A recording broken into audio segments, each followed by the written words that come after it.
Ah, mas cadê o Jorge agora? Ele não fala mais do Santos, ele só faz vídeo quando o Santos perde. Será? É mesmo? Tá aqui, ó. Tem um vídeo sobre a vitória do Santos, sobre o momento do Santos. Ah, o Jorge só critica a diretoria do Santos quando o Santos perde. Pô, sério, eu li isso. Eu recebi esta pérola. Mas é legal, porque assim, tem muito torcedor que merece a diretoria que tem. Merece, porque quando o time perde, ele é o primeiro a cobrar, a esperar que o jornalista fale o que ele quer falar. Meta o pau em todo mundo. E aí, quando o time ganha, cara, ele passa a atacar aqueles que lá atrás apontaram os problemas. Porra, olha, vamos lá. Vamos falar de Santos e Vasco. O que eu vi do jogo, o que eu enxergo de evolução e o que eu penso sobre essa evolução. Se ela é suficiente para evitar um risco que eu continuo acreditando que existe. Me desculpa, santista. Aqui eu sou o jornalista Jorge Igor. O santista Jorge Igor estava com a bunda na arquibancada, na cadeira do jogo contra o América Mineiro, tomando chuva para ir embora.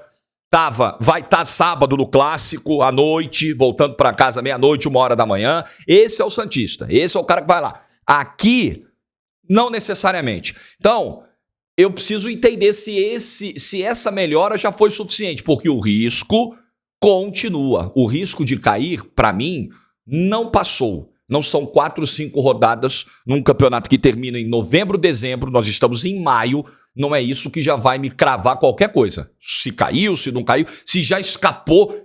Cadê o Jorge dizendo que o Santos vai cair e agora? Gente, calma, o campeonato termina em novembro. Tem uma evolução para começar, acontecer e se manter, que é a chave. O Santos vai manter a postura que teve ontem em São Januário, a postura que teve contra o Bahia, contra o América daqui pra frente, e vai conseguir repetir isso nos jogos maiores? Tem muito teste pra acontecer ainda pra esse time, mas há melhora. Isso é um fato. Disso a gente não pode fugir. E essa é a boa notícia pro torcedor do Santos. Like no vídeo, se inscreve no canal e ativa o sininho das notificações. Vem com a gente. Eu disse, acho que o vídeo onde mais eu fui enfático sobre essa coisa do risco de rebaixamento do Santos foi após a derrota pro Ituano. Ali, o Santos teve... Resgatem o vídeo, tá? Por favor, resgatem o vídeo que tá aqui no canal. E vejam se ali havia alguma viagem no vídeo, alguma inverdade, alguma desonestidade no vídeo. O Santos baixou o braço contra o Ituano dando totó, o Santos passou uma vergonha, o Santos teve uma postura indigna para sua história. O Santos parecia não estar nem aí para uma eliminação de Campeonato Paulista. 3º ano seguido. Uma vergonha. E ali eu disse e repito 500 vezes se quiser. E aí você pode dar uma de engraçadinho de rede social, de dar uma de justiceiro de rede social. Ué, Jorge, mas você não falou que o Santos ia cair? Porra, se jogasse o Campeonato Brasileiro do jeito que jogou contra o Ituano, claro! Alguma viagem nisso? Alguma loucura nisso? Se jogasse o Campeonato Brasileiro do jeito que jogou o Campeonato Paulista? Porra, com 8 rodadas. Eu não mudo nada. Não mudo nada porque eu não sou burro. E eu não sou apaixonado no microfone. Apaixonado eu sou na arquibancada. Tava claro que isso ia acontecer. E aí no vídeo eu faço um alerta. Olha, se não mudar muita coisa... cai com 8 rodadas de antecedência. Tá dito. O vídeo tá lá. Ninguém vai deletar o vídeo. Tá lá. É só ir lá resgatar. Mudou alguma coisa nessas primeiras rodadas do Campeonato Brasileiro, Jorge? Mudou. 2 principalmente. Houve 2 mudanças até agora fundamentais para esse início que o Santos tem. Para essas 3 vitórias na arrancada do campeonato. E eu vou falar sobre elas aqui. E se eu acho que elas já são suficientes para decretar que o Santos vai permanecer na primeira divisão. Primeira mudança. E é uma coisa que muita gente até falava em tom de brincadeira nas redes sociais. Relaxa, Jorge.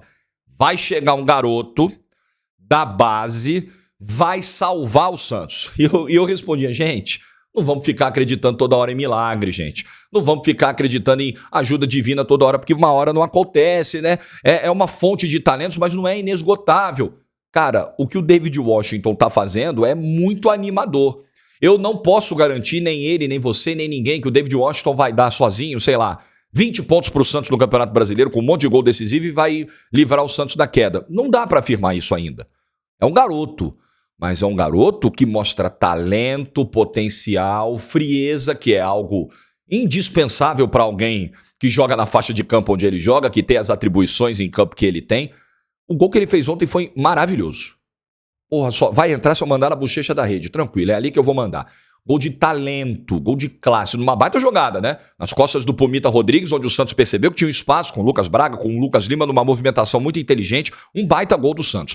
Depois de 15 minutos terríveis, em que o Vasco não teve assim uma chance claríssima, mas teve domínio territorial, empurrou o Santos para trás, tentou botar uma pressão, o Santos saiu daquele abafa do início, teve o seu gol, o Santos está numa proposta reativa. Odair conseguindo aplicar, porque ele sabe das limitações, ele sabe que o teto do time dele é baixo, tecnicamente falando. Então, reativo, corrige o posicionamento defensivo, corrige o problema de bola aérea. O Santos ontem foi bem nesse quesito, e o Vasco cruzou mais de 50 bolas para dentro da área. Joaquim numa partidaça, Messias foi bem. O Santos corrigiu problemas defensivos, achou uma maneira reativa de jogar, principalmente nessas partidas fora de casa, e conseguiu um grande resultado contra um time que, quando empatou com o Palmeiras e parecia uma vitória, deu alguma esperança de que pudesse fazer algo a mais. Eu até fiz vídeo sobre isso.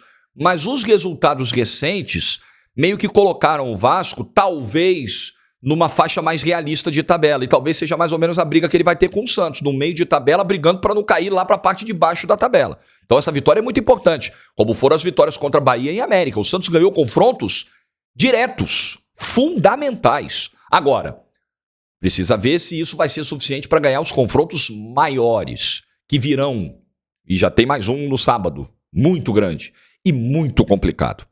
Então, tem que mudar muita coisa. Uma já mudou, chegou alguém da base que, assim, eu não sei se ele vai mais longe do que Ângelo e Marcos Leonardo já foram com a camisa do Santos, mas ele mostra ter muito potencial, muito mesmo. Vai ser muito legal ver esse crescimento do David Washington. E ele é garoto, ele é menino, ele vai oscilar, ele vai fazer boas partidas, ele vai fazer partidas irregulares, é normal. Mas se tem uma torcida que sabe lidar com a garotada, é a torcida do Santos. Sabe entender, por mais que ultimamente com rede social todo mundo tenha ficado menos tolerante, até os santistas com os garotos. Mas ainda assim, em Santos, a galera sabe cuidar disso. E outra mudança que já percebi e que pela primeira vez me chamou a atenção, assim, opa, tá rolando mesmo, no jogo contra o América Mineiro, que eu, inclusive, estava na Vila Belmiro tomando chuva. Para quem acha que eu não sou santista, que eu desrespeito o Santos, imagina, né? Vocês não sabem a merda que estão falando. Contra o América Mineiro, o time correu, o time transpirou, o time lutou muito. O Mendonça correu pela primeira vez com a camisa do Santos. Correr de se entregar, de batalhar o jogo todo e de fazer a diferença na transpiração. Não tinha visto até hoje, desde a chegada dele. E fez contra o América Mineiro. Soteldo fez uma baita partida indo pra cima e tal. Ali eu falei, opa, tem alguma coisa acontecendo. A chavinha virou, de comportamento virou. Contra o Bahia, eu achei que o time fosse entrar muito abalado pelo caso Bauerman, né? Porque o afastamento tinha estourado ali horas antes. E o Santos foi muito bem, agressivo, como tem que ser, fazendo o fator Vila Belmiro pesar. O torcedor cantou contra o América e contra o Bahia. Contra o América eu tava lá, pô. Contra o Bahia também gritaram. Se ganhar com vontade, se jogar com vontade, ninguém ganha do Peixão. Não é mole, não. E é isso. Essa foi a grande virtude que o Santos mostrou nesses jogos. Vontade. Correr, lutar. Porque ele sabe que tecnicamente está abaixo de algumas equipes do Campeonato Brasileiro. E vai ter que compensar na entrega. Eu não sei se isso vai ser suficiente, porque tecnicamente eu ainda vejo problemas, eu ainda vejo algumas atuações individuais ruins, irregulares, mas o Santos terminou o Campeonato Paulista sem um rumo, não tinha um caminho. Porra, vai pra onde? O Odair vai tirar o quê desse time? Não tem o que fazer. O Odair encontrou um caminho, o Santos ser reativo, aproveitar os contra-ataques, ser sólido defensivamente, melhorar o desempenho na bola aérea defensiva, lutar, se entregar, transpirar e ainda contar com a bênção de ter alguém da base vindo com muito potencial e com muita capacidade de definição na frente, que é o David Washington. A chave para essas 3 vitórias que o Santos tem no Campeonato Brasileiro foi essa aí. Jorge, isso é suficiente para evitar a queda? Talvez seja. Também pela quantidade de equipes candidatas ao rebaixamento, que é muito maior até do que eu imaginava. O Coritiba fez um dos seus maiores investimentos na história para disputar um Campeonato Brasileiro. Tá na rabeira. Tá na rabeira. O América Mineiro, do Wagner Mancini, fez um baita Campeonato Mineiro, competitivo na final contra o Atlético, especialmente ali no primeiro jogo. Desorganizou de uma maneira, assim, virou água. De repente virou água. E o Santos, que era água no Campeonato Paulista, com um pouco mais de tempo do trabalho do Odair, que muito torcedor pediu a demissão, e eu estou muito confortável para falar do Odair, porque eu, quando elencava ali as razões para o fracasso do Santos no início do ano, eu colocava o Odair como menos culpado. Só pegar os vídeos. Nessa hora ninguém me marca na rede social, né? Nessa hora ninguém vem mandar piadinha, gracinha na rede social. Nessa hora a galera esquece, mas tô de boa. Então ali, ó, diretoria, elenco, Odair. Essa era a minha escala de culpa. Tá aí, o Odair teve um pouquinho mais de tempo. Não deram reforços pro Odair. Gabriel Inocêncio. O Bruno Mezenga nem é a segunda opção. Gabriel Inocêncio, teve a lesão do Felipe Jonathan e tal. É um jogador com alguma capacidade de agressividade, de chegada ao ataque. Mas assim, a quantidade e a qualidade de reforços que o Santos precisava depois do Campeonato Paulista, isso não chegou. Por quê?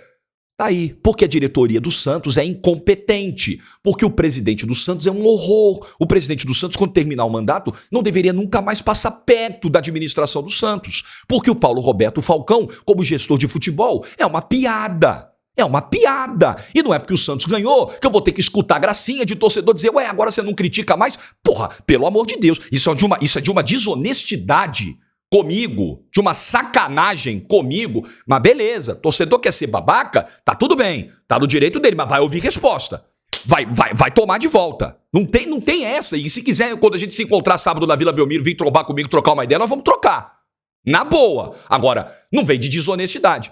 O Rueda é um péssimo presidente, o Falcão é um péssimo gestor de futebol, isso não mudou porque o Santos ganhou 3 jogos do Campeonato Brasileiro, pô, e eu não mudei minha opinião e não deixei de falar sobre isso, ué. Da onde tiraram isso? Que mundo vocês estavam nesses últimos tempos aí? Pera. O que mudou? O Odair conseguiu arrumar um pouco mais o time está com vontade, o vestiário entendeu que tem que correr, que tem que honrar a camisa do Santos e tá fazendo. Ninguém vai poder dizer que tá faltando vontade dos caras, tá? Assim, faltou no Campeonato Paulista. O Santos perdeu no Campeonato Paulista os seus jogos por falta de qualidade e falta de entrega. Perdeu por falta de entrega. Os caras não estavam a fim de correr, os caras não correram o que era suficiente, o que era necessário correr com a camisa do Santos. Mudaram isso para o Campeonato Brasileiro. Isso é uma constatação. Nem eles vão negar. Quero ver algum jogador do elenco do Santos via público negar isso. Que o Santos contra o Ituano viu a vida passar em Itu. Andou pro jogo. E que o Santos contra o América Mineiro se matou de correr. A diferença foi brutal e o torcedor cantou isso na arquibancada. Eu quero ver qual jogador do elenco do Santos vai contestar minha afirmação sobre isso, sobre o que aconteceu no Campeonato Paulista. E qual torcedor vai achar que era viagem o que eu estava falando. Então é isso. Ótima notícia para o Santos. Eu não via margem de melhora. Não via. O Odair conseguiu, com esses mesmos jogadores, com uma diretoria que é incapaz de dar reforços a ele. Que é incapaz de ir ao mercado, de ter alguma condição de entrar numa bola dividida com algum clube e fazer uma contratação de impacto para o Santos. Muitos méritos do Odair, muitos méritos desse time, desses jogadores que entenderam que não dava para continuar fazendo o fiasco que fizeram nos primeiros 3 meses, 4 meses do ano, e mérito nenhum da diretoria. E muito mérito da torcida também. Da torcida inteligente que entendeu. Ferrou. Nós vamos cair. Precisamos ir pra vila, precisamos empurrar os caras, precisamos apoiar os caras, precisamos cantar. Precisamos tomar chuva, tomar sol, 9 horas da noite, 4 horas da tarde, vamos ter que estar lá. Vamos ter que carregar esses caras. E a torcida tá fazendo isso. Quem não tem mérito disso aí é a diretoria do Santos. Péssima, incompetente, incapaz. Essa não tem mérito nenhum no que tá acontecendo. Na verdade, o grande mérito disso aí, dessa recuperação que eu acho quase milagrosa do Santos, é a camisa do Santos Futebol Clube. É um clube que não tem explicação. Não há paralelo. Não há nada igual na história do futebol ao Santos Futebol Clube. Já escapou, Jorge? Eu não afirmaria isso. O Santos continua correndo risco de cair? Eu acho que continua. E os grandes jogos vão dar um termômetro ainda mais preciso disso pra gente. Eu acho que o risco tá rondando. Mas eu, quando terminou o Campeonato Paulista, não via caminho para a salvação. Eu não olhava horizonte, não tinha horizonte. Não tinha. E tem torcedor agora oportunista que vai achar que tinha e vai querer tirar um barato. Não tinha. Hoje tem. Que bom que tem. Graças a Deus que tem. O que você pensa sobre o momento do Santos? Deixa nos seus comentários aí. Boa semana para todo mundo. Se você ficou no vídeo até o final, larga aquele like bonito pra gente aí. Amanhã tem Champions. Amanhã estarei em Inter e Milan. Será que tem virada do Milan? Será que tem nova vitória da Inter arrebatadora? Será que a Inter passa o carro no confronto? Amanhã a gente vai estar nessa 2h30 na TNT e na HBO Max.